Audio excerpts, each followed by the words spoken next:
आदरणीय अजितदादांच्या कठीण काळात, पडत्या काळात किंवा ज्यांना विनवण्या केल्या ते लोक जर आता सोडून गेलेत आणि ज्यांनी दादांना खऱ्या अर्थानं त्यांच्या अडचणीच्या काळात साथ दिली त्यांना सोडून इतरांना परत कशाला आम्ही इथं निमंत्रित करू?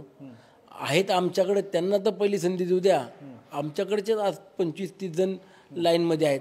जागा उद्या 4 मिळतात, 5 मिळतात, 6 मिळतात का अजून किती मिळतात माहीत नाही. त्या बाबतीत देखील दादा काय निर्णय घेतील त्याच्याकडे आमचं लक्ष आहे.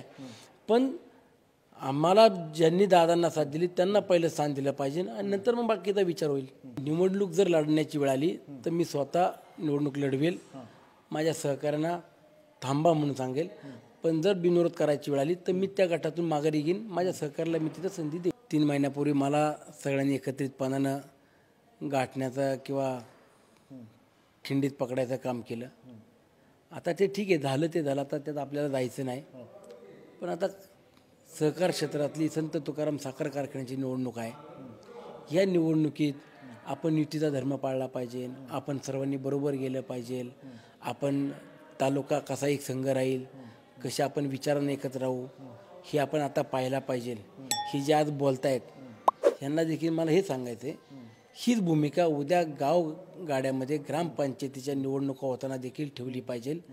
नगरपालिका असेल, पंचायत समिती असेल, जिल्हा परिषद असेल किंवा इतर कुठल्या सहकार क्षेत्रातल्या निवडणुका आल्या तर हीच भूमिका आपण त्यावेळेस ठेवली, दाखवली तर नक्कीच हा तालुका पुढे गेल्याशिवाय राहणार नाही.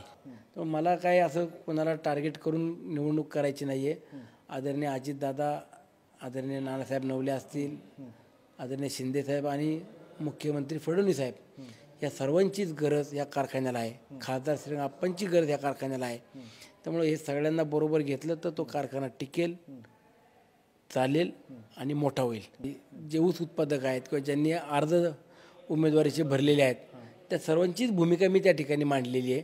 परंतु मी मावळच्या शेतकऱ्यांना, ऊस उत्पादकांना किंवा ज्यांनी अर्ज भरले त्यांना देखील आपल्या माध्यमातून आव्हान करतो, निवडणूक बिनविरोध होत असेल तर मी सुनील शेळके हा स्वतः थांबणार आहे निवडणूक लढण्यापासून किंवा संचालक पदावर जाण्यापासून.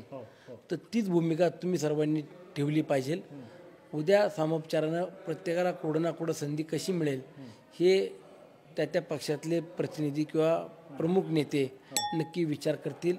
अशा पद्धतीची अपेक्षा ठेवून आपण नानांना, आदरणीय अजितदादा, शिंदेसाहेब, फडणवीस साहेबांना आपण साथ द्यावी असं मी आवाहन करतो.